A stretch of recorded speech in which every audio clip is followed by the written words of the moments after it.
sagesse, tu es toute mon espérance, tu es ma richesse. Shalom, chers amis téléspectateurs de ZTM Télévision. Que l'Éternel Dieu vous bénisse partout là où vous nous suivez. C'est votre serviteur, le docteur Amos Mavungu, et votre émission que vous aimez tant, Voici l'époux. J'ai béni tous ceux-là qui sont en train de nous contacter, de nous écrire, de nous appeler concernant des sujets que nous avons déjà abordés. Mais j'ai prié le Seigneur qu'à chaque instant que vous suivez cette chaîne, que vous suivez particulièrement cette émission, que l'Éternel Dieu vous donne la capacité non seulement de suivre, mais aussi de comprendre et aussi de vous appliquer. Bien-aimés, que l'Éternel Dieu vous bénisse. Vous qui êtes en famille en train de nous suivre, vous qui êtes dans votre bureau, vous qui êtes au salon, à la maison, voire même à l'hôpital, vous êtes en train de suivre cette chaîne. J'ai prié que le Seigneur Dieu vous visite de là où vous êtes. Bien-aimés, nous étions en train de parler de l'Église qui a un devoir aussi sacré de vouloir connaître l'époux en profondeur. Bien-aimés, vous savez, être superficiel dans tout ce que vous êtes en train de faire peut vous faire passer à côté des résultats que vous devez normalement avoir. Lorsque vous êtes superficiel dans ce que vous êtes en train de faire, bien aimé, vous pouvez manquer beaucoup de choses. Et je me souviens encore de cette scène où Jésus-Christ était en train de marcher avec ses deux disciples sur le chemin d'Emmaüs. Pendant qu'il marchait avec eux, personne ne comprenait que c'était le Christ. Donc, le deux qui était en train de marcher avec le Christ, personne ne connaissait que c'était le Christ qui faisait route ensemble avec eux, jusqu'à ce qu'ils sont entrés dans la maison. Jésus est resté avec eux, mais lorsqu'ils ont pris du pain, certainement ils voulaient manger. Je suis en train de me représenter ces pains-là qui étaient entiers, là, sur la table, par exemple. Mais lorsque Jésus a coupé le pain, lorsqu'il a coupé le pain, c'est alors que la Bible dit, leurs yeux s'ouvrirent.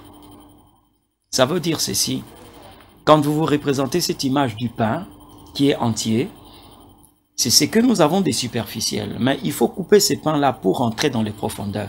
C'est lorsque nous pénétrons la profondeur que nous comprenons quelquefois certaines choses que nous étions en train de juger d'une manière superficielle. Et je l'ai dit souvent, vous qui êtes fidèles à cette émission, fidèles à cette chaîne, je l'ai dit souvent, lorsque nous arrivons au moment où nous sommes en train de parler sur « Voici l'époux bien-aimé », préparez-vous à vouloir connaître profondément le Christ.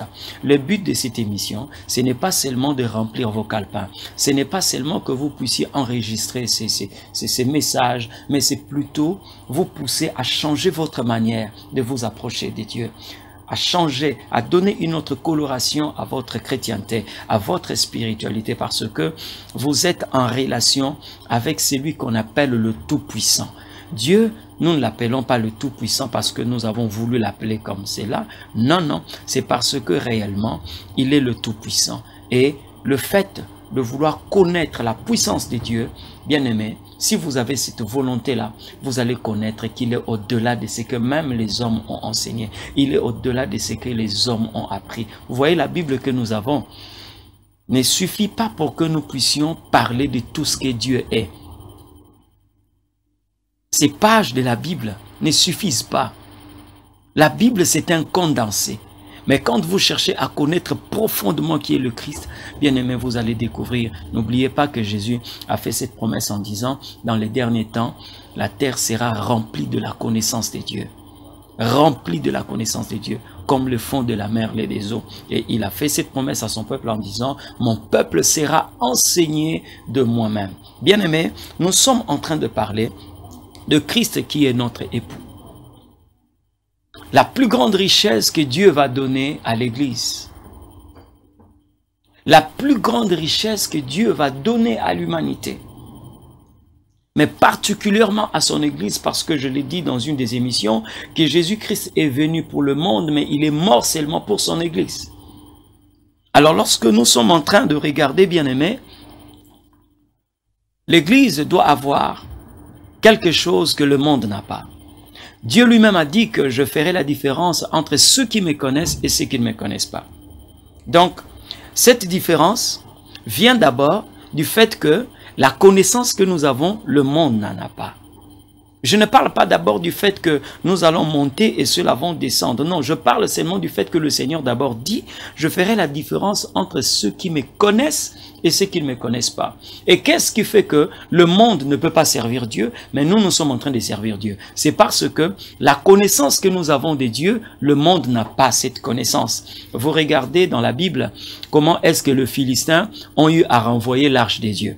Ils ont pris l'arche de Dieu, ils ont mis sur de bœufs.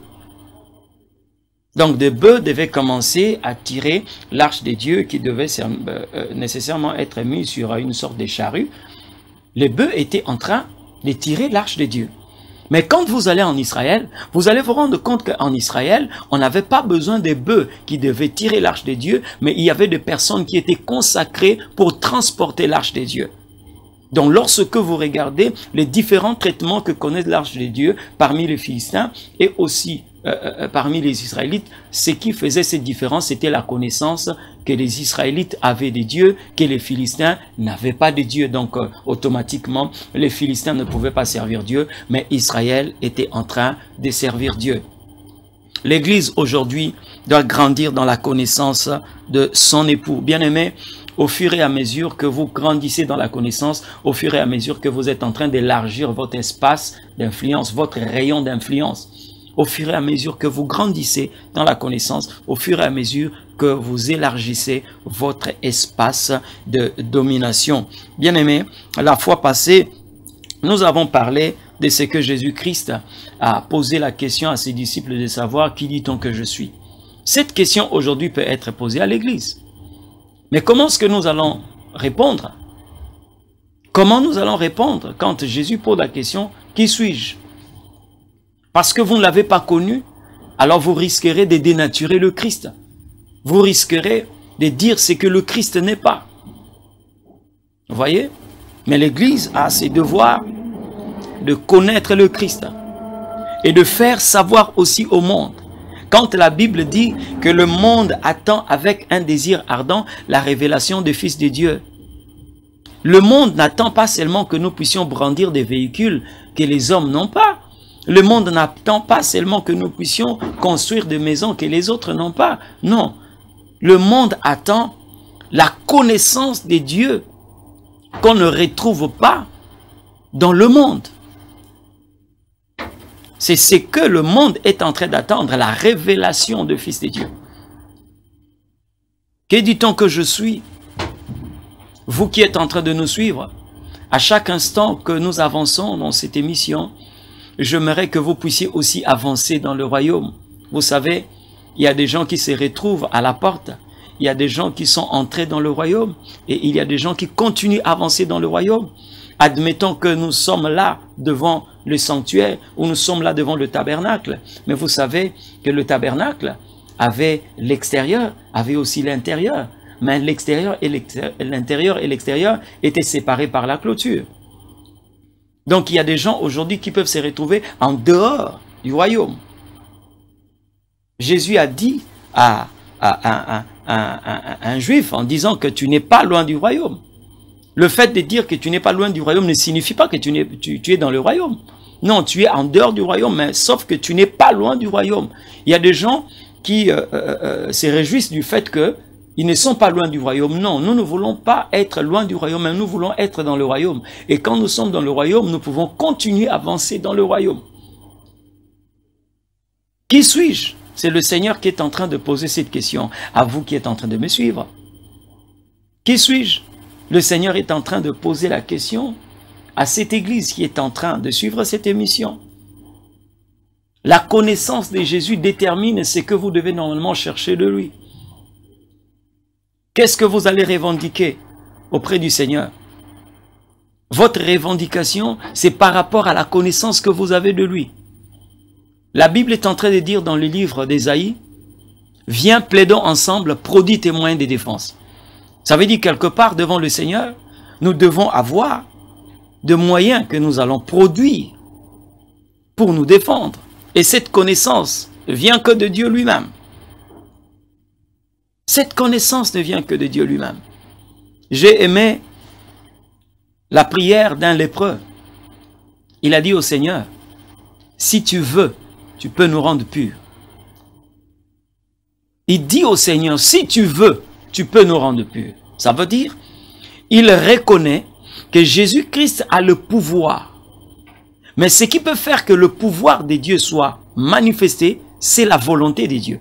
Parce qu'il dit, si tu veux, tu peux nous rendre purs. Dans le vouloir, nous avons la volonté, mais il dit, tu as le pouvoir. Donc ce qui peut nous permettre d'expérimenter la guérison, c'est seulement la volonté, parce que je reconnais en toi le pouvoir de purifier les lépreux. Voilà une église qui connaît le Seigneur, comment elle s'approche de Christ. Voilà une église qui connaît le pouvoir qu'a Jésus-Christ. Voilà comment est-ce que cette église-là fonctionne. Qui dites-vous que je suis? Ça, c'est le Christ qui est en train de poser cette question. Mais j'aimerais aujourd'hui que nous puissions, avec vous, voir comment est-ce que Ésaïe est en train de présenter le Christ. Il y a beaucoup de personnes qui ont présenté le Christ. Mais aujourd'hui, nous allons voir comment est-ce que le prophète Ésaïe va présenter le Christ. J'aimerais que nous puissions lire ces passages de la Bible. Ésaïe chapitre 53, le verset 1 jusqu'au verset 2. Je vais nous lire la parole du Seigneur. Qui a cru à ce qui nous a été annoncé? Qui a reconnu le bras de l'Éternel? Il s'est élevé devant lui comme une faible plante, comme un rejeton qui sort d'une terre desséchée. Il n'avait ni beauté, ni éclat pour attirer nos regards, et son aspect n'avait rien pour nous plaire. Regardez comment est-ce que Ésaïe est en train de présenter l'époux. Mais dans ce qu'il est en train de dire, il pose la question au verset 1. Qui a cru à ce qui nous était annoncé et qui a reconnu le bras de l'Éternel? Bien-aimés, nous reconnaissons par la première question que cette question-là fait allusion à la parole. Qui a cru à ce qui nous a été annoncé?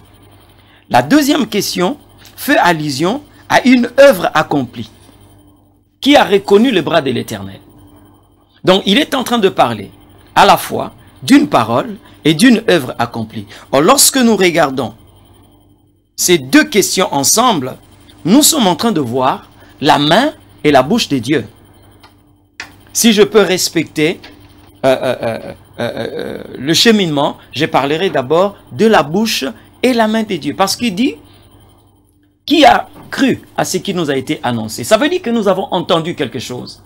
Qui a reconnu le bras de l'Éternel? Nous avons vu ce que sa main a accompli. C'est là où nous parlons de la bouche et la main. Or, nous savons là, quand nous parlons de ces deux points ensemble, la bouche et la main, cela fait référence à la fidélité. Parce que la Bible dit, c'est que la bouche de l'Éternel a déclaré, c'est sa main qui l'accomplira. Ici, Ésaïe est en train de présenter, je dis bien, il est en train de présenter cet époux comme étant le fidèle. J'ai toujours l'habitude de dire, quand vous êtes près de Dieu et que vous êtes en train de chercher tout autour de lui la fidélité, il est possible que vous ne puissiez rien trouver. Parce que tout autour de Dieu, si vous cherchez la fidélité, vous n'allez pas le trouver ou la trouver. C'est tout simplement parce que Dieu lui-même est fidèle. Dieu lui-même est fidèle. Et quand nous parlons sur la fidélité de Dieu, bien aimés, qu'est-ce que nous devons normalement retenir? Nous avons l'habitude de chanter dans nos églises, Dieu est fidèle, je le crois. Dieu est fidèle, je le crois. Mais quelquefois dans la pratique, nous ne vivons pas cette fidélité. Ce n'est pas par rapport à Dieu, par rapport à nous-mêmes. Un enfant de Dieu ne se réjouit pas lorsque Dieu accomplit une promesse qu'il a faite dans sa vie. Un véritable enfant de Dieu se réjouit lorsque l'Éternel lui fait une promesse. Pourquoi? Parce que il reconnaît que celui qui a fait la promesse est fidèle. Donc quand il a promis, il sait qu'il va réaliser ce qu'il a promis.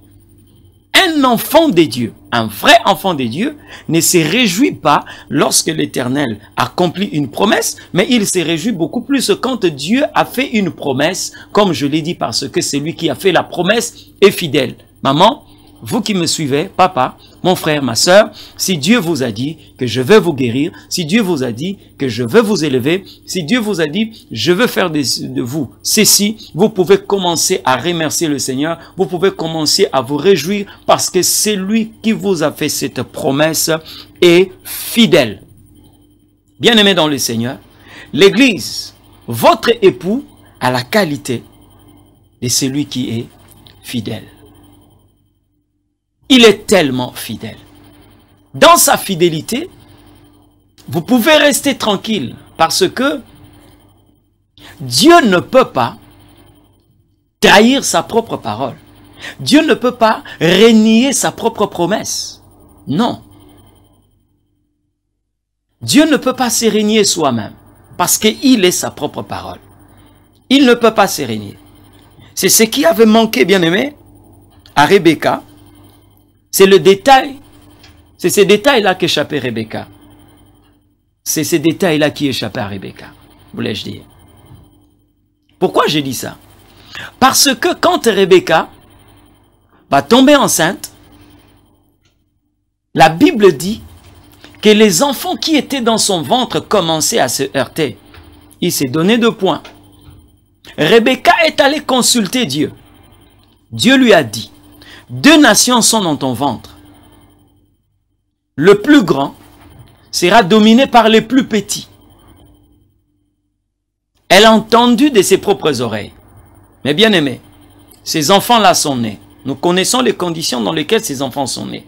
Ésaü est sorti, c'était lui le plus grand. Et Jacob, le plus petit, va venir par après. Mais bien aimé dans le Seigneur, plus tard, quand Isaac voulait mourir, Rebecca va comploter avec son fils Jacob pour voler la bénédiction d'Ésaü. Il va prendre les habits d'Ésaü, faire porter à Jacob, faire passer Jacob pour Ésaü parce que leur père avait déjà une vision affaiblie. Donc, elle a fait entrer un mensonge là où Dieu avait promis d'accomplir sa parole. C'est ce qui fait que, au lieu que Jacob reçoive la prosternation d'Ésaü, mais c'est plutôt Ésaü qui va recevoir la prosternation de Jacob. Tout simplement parce que, accusé par sa conscience, Jacob va se rendre compte qu'il avait volé la bénédiction de son frère. Qui avait manigancé tout ça? C'était leur mère, Rebecca. Est-ce que elle était obligée de faire ça? Je ne crois pas. Elle n'était pas obligée de faire ça. Parce que c'est que la bouche de l'Éternel a déclaré, c'est sa main qui l'accomplira. Même si, je vous assure, il y a des gens qui disent aujourd'hui que voilà, c'était aussi le chemin que Dieu avait utilisé. De toutes les façons, ça devait se passer de la sorte. Mais bien aimé, même si Rebecca n'avait pas demandé à Jacob de porter les habits d'Ésaü, même si Ésaü allait venir au pied de son père Isaac et que Isaac commençait à bénir Ésaü, cette bénédiction allait se porter sur Jacob. Même si Isaac imposait ses mains premièrement sur Ésaü et commençait à dire que voici mon fils, tu deviendras ceci, tu deviendras ceci. Je vous assure que toutes les paroles qu'il allait prononcer sur Ésaü devaient normalement s'accomplir sur Jacob. Pourquoi? Je reviens sur cette promesse. Isaac est en train de dire ceci. Mon fils, mon premier-né. Quand il dit ça, lui dans sa tête, il croit qu'il est en train de bénir Ésaü. Mais or, Ésaü a porté le vêtement, plutôt Jacob a porté le vêtement de son frère Ésaü qui sentait l'odeur d'Ésaü. Le fait que Isaac a prononcé mon premier-né, on sait déjà que le premier-né n'était plus Isaac, plutôt le premier-né n'était plus Ésaü.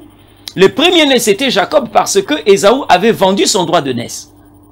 On n'avait pas besoin de mentir pour vouloir accomplir la volonté de Dieu. Non. La Bible dit Dieu est lumière, en lui il n'y a point de ténèbres. On n'a pas besoin d'apporter le mensonge pour soutenir la vérité. On n'en a pas besoin. Ésaïe est en train de présenter ici l'époux comme celui qui est fidèle.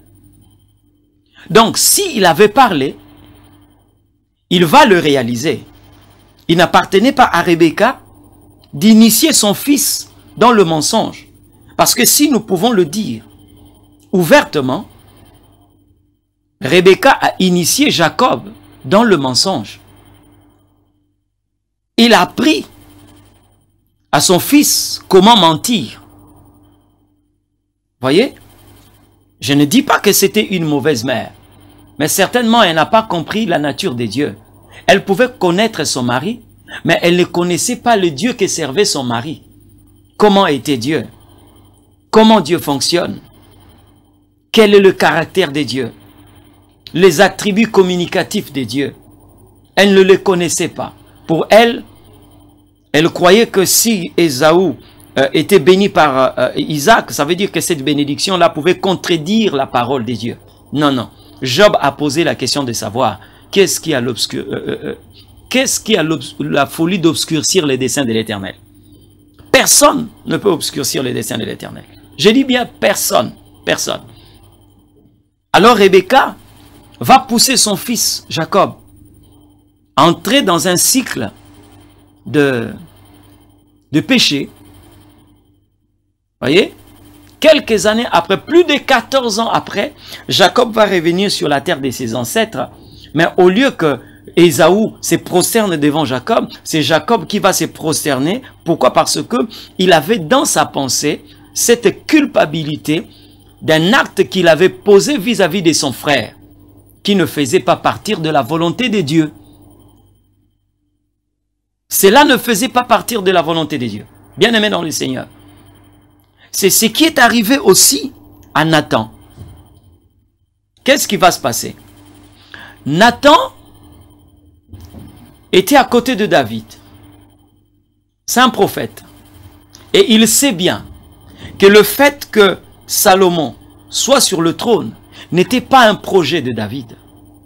Ce n'était pas la pensée de David que Salomon puisse hériter le trône d'Israël. C'est Dieu qui avait déclaré cela. C'est l'Éternel qui avait déclaré, par le canal de ce même prophète Nathan, quand David avait eu la pensée de bâtir le temple des dieux, le Seigneur lui dit non, ce n'est pas toi qui vas bâtir mon temple parce que tu as le sang dans tes mains. C'est celui qui sortira de toi. Et Dieu a bien indiqué que c'était Salomon. Mais lorsque le frère de Salomon, Adonijah, va s'improviser, va s'autoproclamer roi, c'est en ce net moment-là que Nathan va aller voir la mère de Salomon, Bathsheba, pour dire que voilà, comment est-ce que tu vas procéder? Tu vas entrer pour rappeler au roi, pour dire au roi, voici il y a Adonijah qui est là-bas sur le haut lieu. Il reçoit l'onction royale. Lorsque tu entreras, et moi je viendrai par la suite, et je viendrai parler au roi. Pourquoi créer cette mise en scène? Ce n'est pas toi qui as promis, Nathan. Et ce n'est pas aussi David qui a fait cette promesse à Salomon que tu deviendras roi à ma place. Non, c'est l'Éternel qui a parlé. Et le fait qu'il soit fidèle, sachez-le bien, il va accomplir ce qu'il a déclaré. Vous n'avez pas besoin d'aider Dieu. Je dis bien, vous n'avez pas besoin d'aider Dieu. Ce qu'il a déclaré, il est le Dieu tout suffisant. Il a tout pouvoir. Il a la capacité d'opérer, d'agir selon lui. Dieu n'a pas besoin de gens qui peuvent l'aider à accomplir ce qu'il veut accomplir. Non, non. Il a tout pouvoir. Il a la capacité de réaliser tout ce qu'il a promis. Regardons dans les livres d'Ézéchiel. Qu'est-ce que Ézéchiel pouvait faire, bien-aimé? Vous qui avez reçu une promesse du Seigneur. quelquefois là, ça commence à tarder. Quelquefois, il y a des signaux qui semblent contredire ce que vous avez entendu de Dieu. Et qu'est-ce que vous allez faire? Vous allez commencer à chercher un raccourci? Non, non, l'Éternel a parlé. Laissez à Dieu la possibilité d'accomplir ce qu'il a déclaré. Parce que la Bible est en train de dire, ce que sa bouche a déclaré, c'est sa main qui l'accomplira. Ce n'est pas à vous de le faire. Dieu vous a dit que vous allez devenir X ou Y. Laissez Dieu parce qu'il a tout tracé dans votre vie. Il a tout tracé. Moi, j'ai souvent l'habitude de dire que physiquement, David avait raison de douter de la promesse du Seigneur. Je dis bien physiquement. Pourquoi? Parce que Dieu lui fait cette promesse qu'il deviendra roi en Israël. Mais il y a déjà un roi là. Il s'appelle Saül. Saül n'est pas stérile. Il a des enfants. Parmi les enfants de Saül, il y a aussi des enfants. Ça veut dire que Saül a déjà des petits-fils. Or, nous savons que la royauté se transmet de père en fils. Donc, David était en train de regarder déjà dans la 3e génération. Ça veut dire, vous avez Saül qui est roi. Après Saül, certainement viendra Jonathan. Après Jonathan, viendra certainement Méphibosheth. Après, donc, vous voyez un peu. Mais comme Dieu a parlé, David n'avait pas raison d'aider Dieu. David ne pouvait pas tuer Saül pour avoir la place de Saül. Non, ce jeune homme était tellement confiant au Seigneur, il connaissait tellement le Seigneur, même quand ceux-là qui étaient à ses côtés ont vu Saül entrer dans la grotte, là où était caché David, il s'est couvré les pieds, ça veut dire qu'il s'est soulagé. Les amis de David ont dit, voilà, Dieu a livré ton ennemi entre tes mains, tu peux le tuer. Parce que là, il n'avait pas la garde. David a dit, je ne porterai pas ma main sur le oint de l'Éternel. Regardez quelqu'un qui comprend que ce n'était pas Saül qui m'avait promis, de manière à ce que je puisse le tuer pour hériter son trône. Mais c'est l'Éternel qui m'a promis que je vais régner sur Israël. Dieu est fidèle.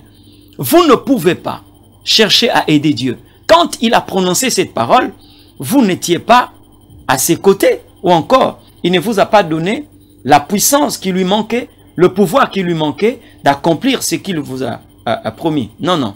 J'ai posé la question de savoir, que devait faire Ézéchiel quand il était conduit dans la vallée des ossements desséchés? Pour vous faire voir que Dieu est fidèle. Que devait faire Ézéchiel? Dieu lui a dit, est-ce que ces ossements peuvent-ils revivre? Il dit, Seigneur, c'est toi qui le sais. Dieu lui dit, tu vas prophétiser sur ces ossements et je veux leur donner les nerfs, la chair, et je leur donnerai la vie. Qu'est-ce que devait faire Ézéchiel? Ézéchiel n'avait que le temps de prophétiser comme le Seigneur lui avait demandé de faire. Et Ézéchiel n'a pas parlé de lui-même, mais il a prophétisé selon l'ordre de Dieu. Ça veut dire, il a laissé la volonté de Dieu s'exprimer au travers de lui. Et la Bible dit, quand j'ai prophétisé, il y a eu un mouvement qui était en train de permettre que ce mouvement-là soit effectué. Ce n'était pas Ézéchiel. Lui, il était en train de regarder dans la vallée les ossements qui étaient desséchés, mais pendant qu'il était en train de parler, il y a eu un mouvement. Les os s'est rapprochés les uns des autres. C'est que la bouche de l'Éternel a déclaré, c'est sa main qui l'accomplira. Bien-aimé, l'Éternel peut vous faire une promesse que quelqu'un viendra de très loin, comme la Bible est en train de dire, c'est lui qui appelle un homme d'une terre lointaine pour accomplir ses desseins. C'est lui qui appelle un homme d'une terre lointaine. Il a fait cette promesse à Élie en disant, va te cacher dans le torrent de Kérit, moi je veux te nourrir. Bien-aimé, il n'appartenait pas à Élie de sortir, de prendre un signal pour signaler les corbeaux qui étaient en train de passer pour dire que non, je suis ici. Non, Dieu a envoyé un corbeau et le corbeau savait réellement l'adresse où Dieu l'avait envoyé pour venir déposer la nourriture à Élie. Et l'eau qui était dans le torrent permettait à Élie de boire quand il avait soif. Pourquoi voulez-vous aider Dieu? Est-ce que vous savez que votre époux est celui qui a la qualité d'un époux fidèle? Il a cette qualité, cette fidélité. Vous savez, bien-aimés, si les gens à cette époque savaient que le mage était en train de chercher une crèche et qu'ils avaient des trésors, si quelqu'un venait chasser Marie, Joseph et l'enfant Jésus de cette crèche pour installer un autre bébé, pour recevoir cette richesse venant des mages, je vous assure que les mages ne sont pas venus là-bas parce qu'ils avaient besoin de rentrer dans une crèche. Mais les mages sont venus parce qu'ils voyaient une étoile. Donc si quelqu'un cherchait Jésus-Christ, Marie et Joseph de cette crèche, les mages allaient suivre l'étoile parce que l'étoile allait continuer à bouger. Dieu est tellement fidèle. Ce que vous avez reçu, gardez cela jalousement. Croyez à cela. Dieu va accomplir. Il n'a pas besoin de votre appui pour accomplir ce que lui a promis. Vous savez, quand Jésus-Christ a fait cette promesse à ses disciples, il a dit, faites-les asseoir. La vision venait de Dieu. Mais la provision aussi allait venir de Dieu. Parce que quand ils ont regardé dans leur gibecière, ils ont vu qu'ils avaient un peu d'argent, mais le peu d'argent qu'ils avaient ne pouvait pas leur suffire pour acheter du pain et donner ne fût-ce que un petit rien à chacune des personnes qui étaient là. Jésus a dit, faites-les seulement asseoir. La provision venait de Dieu lui-même. Le garçon qui avait ses 5 pains et ses 2 poissons, heureusement que dans la Bible on n'a pas donné son nom, Dieu a voulu qu'il puisse travailler dans cet anonymat pour faire savoir réellement qu'il était la provision de Dieu. Et quand bien même il avait amené les 5 pains et les 2 poissons, il y avait encore une autre dimension de cette nourriture qui venait de la grâce que Jésus-Christ avait manifestée, parce que la Bible dit que cette nourriture s'était multipliée. Vous n'avez pas besoin d'aider Dieu. Voyez? C'est pourquoi vous êtes en train de voir aujourd'hui, il y a beaucoup de personnes qui sont en train d'utiliser la parole de Dieu, mais qui sont en train d'inviter une autre main pour associer à cette parole. Ça veut dire, c'est des gens qui ont besoin de la bouche de Dieu, mais qui ont besoin d'une autre main. Mais la Bible dit, c'est que la bouche de l'Éternel a déclaré, c'est sa main qui l'accomplira. Il y a aujourd'hui des gens qui vous prêchent la parole de Dieu, mais qui ont besoin d'une autre main pour accomplir des miracles dans l'église. C'est que nous appelons les miracles mensongers. Ils prêchent Jésus.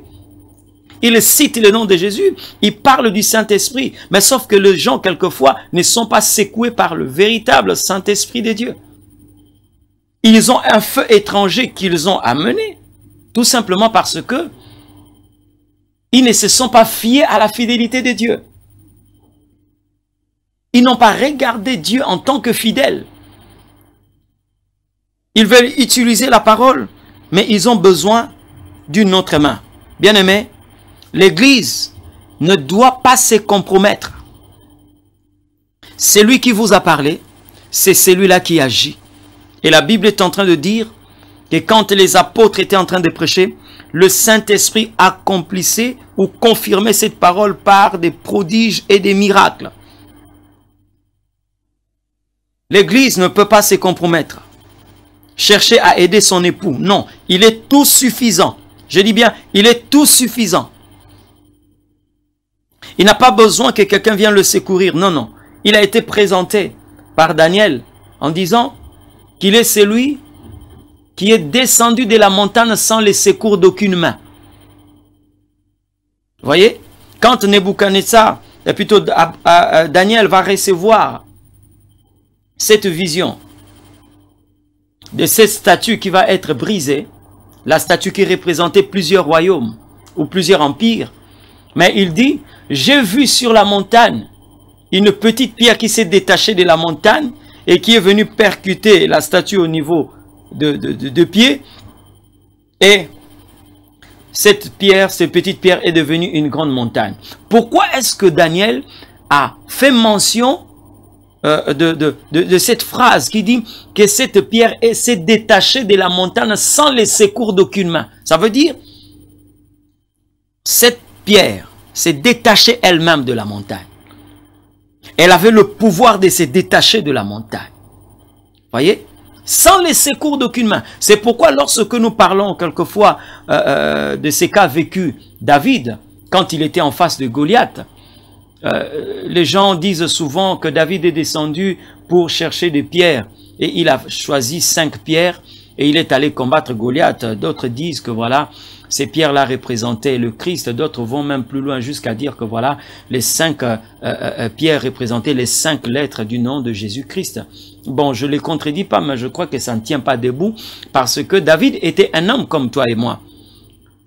Et Jésus-Christ comme pierre, il est présenté comme la pierre que les gens n'ont pas choisie, mais la pierre que les gens ont rejetée. Ça veut dire que s'il fallait parler de Jésus-Christ dans cette scène, il fallait parler de Jésus-Christ comme étant la pierre que David avait laissée dans le torrent.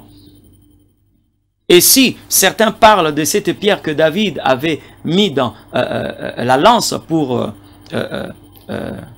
diriger vers Goliath, Jésus ne peut pas aussi être cette pierre parce que cette pierre va être propulsée par la force de David. C'est par la main de David que cette pierre avait atteint le front de Goliath. Or, Daniel ici présente Jésus comme étant la pierre qui s'est détachée sans les secours d'aucune main. Vous voyez? Donc nous n'avons pas besoin de choisir, plutôt d'aider le Christ. Non. C'est par là que Ésaïe va encore présenter un autre caractère de notre époux. Il dit, qui a reconnu les bras de l'Éternel, il s'est élevé devant lui comme une faible plante. On n'a pas dit qu'on l'a fait lever, mais il s'est élevé. Ça veut dire que cette plante avait une force qui dépendait. En fait, c'est une plante qui dépendait d'elle-même. On n'avait pas besoin d'une main pour élever cette plante. Mais cette plante s'est levée elle-même. Qui a reconnu le bras de l'Éternel? Ça, c'est au verset 2, on dit, il s'est élevé devant lui comme une faible plante. Alléluia. Il s'est élevé devant lui comme une faible plante. Il n'a pas besoin que les gens viennent le secourir. Aujourd'hui, nous avons des personnes qui doivent faire des combines, qui doivent aller coaliser avec des gens qui sont même dans des sciences mystiques, parce que on peut avoir la parole, mais on a besoin d'une main qui est en train de travailler. Dieu ne fonctionne pas de la sorte. Il vous a fait une promesse. Regardez à ces dieux-là. Il est tellement fidèle qu'il n'a pas besoin que vous puissiez associer Dieu avec qui que ce soit. N'oubliez pas qu'au-delà de ça, Dieu a aussi un caractère jaloux. Il a dit que je suis jaloux. Dieu ne partage jamais sa gloire à une personne. Vous ne pouvez pas utiliser le nom de Dieu et que vous puissiez vous servir d'une autre main pour essayer d'appuyer ces noms-là que vous êtes en train d'utiliser. Niet, l'Éternel n'est pas comme ça. Il dit, il s'est élevé devant lui comme une faible plante. Bien-aimé, ici il y a aussi une grande vérité que l'Église doit saisir. Il n'est pas faible. Je dis bien, il n'est pas faible. Mais il s'est élevé comme une faible plante. Vous savez, l'adverbe comme est là pour la comparaison. Jésus n'est pas faible. Si les gens croient que le Christ est faible, c'est parce qu'ils ne le connaissent pas. Vous croyez que Jésus à la croix, les pointes qu'on avait, les clous qu'on avait utilisés pour mettre Jésus-Christ à la croix pouvaient suffire pour arrêter ces grands rois, ces puissants sauveurs à la croix? Non, non. Je le dis souvent, si Jésus est resté à la croix, ce n'était pas parce qu'il était retenu par des clous, mais parce qu'il était retenu par ce grand amour qu'il avait pour toi et moi. Il avait voulu tellement sauver le monde, il avait tellement cette soif de sauver l'humanité, qu'il était obligé de rester là. Ce n'était pas des clous qui pouvaient le retenir. Non, non. Et les gens croyaient que c'était un homme faible, mais en réalité, il n'est pas faible. Les gens l'ont vu comme une faible, mais en réalité, il n'est pas faible. Un puissant sauveur, un grand Dieu, un puissant rédempteur, c'est lui que nous connaissons. Il s'est élevé comme une faible plante. Pourquoi la Bible parle de la sorte? Parce que on est en train de présenter celui qui va s'élever comme le Père. Plutôt, il s'est élevé devant le Père. Il ne pouvait pas s'élever devant le Père comme un lion, mais il s'est levé devant le Père comme un agneau. C'est pourquoi vous voyez dans les livres d'Apocalypse, on est en train de présenter, à côté du trône, il y avait un agneau qui était comme immolé. J'aimerais dire à une personne, comptez sur la fidélité de Dieu.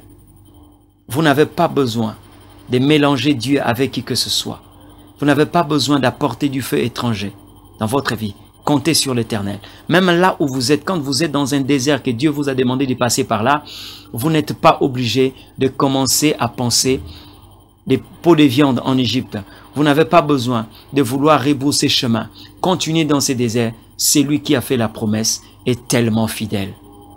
J'aimerais prier avec quelqu'un qui s'est rendu compte qu'aujourd'hui, le Seigneur m'a parlé sur sa fidélité. J'ai un époux qui est fidèle. Il m'a fait la promesse et il l'accomplira.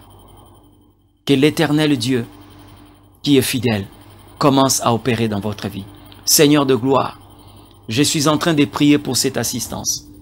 Ceux-là qui ont consacré leur temps éternel, notre Dieu, pour t'entendre parler. Dieu d'Israël, je te prie de le bénir, de tendre puissamment ta main, Seigneur éternel. Je sais que tu es fidèle, grand Dieu.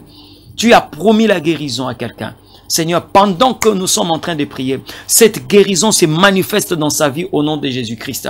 Tu as promis l'élévation à quelqu'un, Seigneur. Pendant que je suis en train de prier au Dieu, Yahweh, qu'il puisse refaire confiance à l'Éternel Dieu. Yahweh, je suis en train de prier à un serviteur qui est en train de me suivre, le pasteur qui est en train de me suivre, malgré que le ministère est en train de bouger à gauche et à droite. Mais toi qui l'as appelé, Seigneur, tu es fidèle, grand Dieu. Et je te prie, Seigneur éternel, de relever ton serviteur, ô grand Dieu. Malgré le combat, Seigneur, c'est toi qui as annoncé dans ta parole, ils te feront la guerre, mais ils ne te vaincront jamais. Malgré le nombre des armes, éternel notre Dieu, qui brandit l'ennemi, tu as dit dans ta parole, toute arme qui sera forgée contre toi sera nulle et sans effet. Dieu d'Israël, tu as fait cette promesse à ton peuple.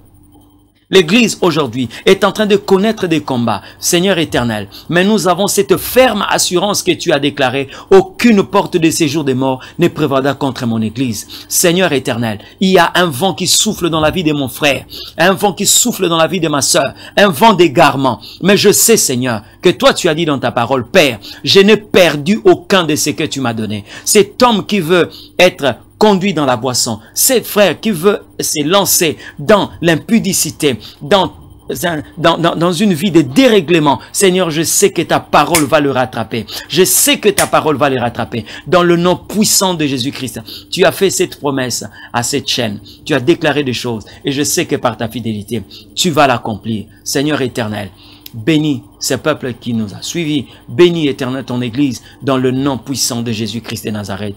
Ainsi nous avons prié. Nous disons Amen. Que le Seigneur Dieu nous bénisse. Si vous avez des préoccupations, appelez au numéro qui s'affiche ou encore à notre adresse Facebook Amos Mavungu. Que l'Éternel Dieu vous bénisse. Tu es ma richesse, la source de mes grâces, mon chant d'allégresse. Jésus, tu es ma tendresse. Tu fais des promesses qui se réalisent. Tu es ma sagesse.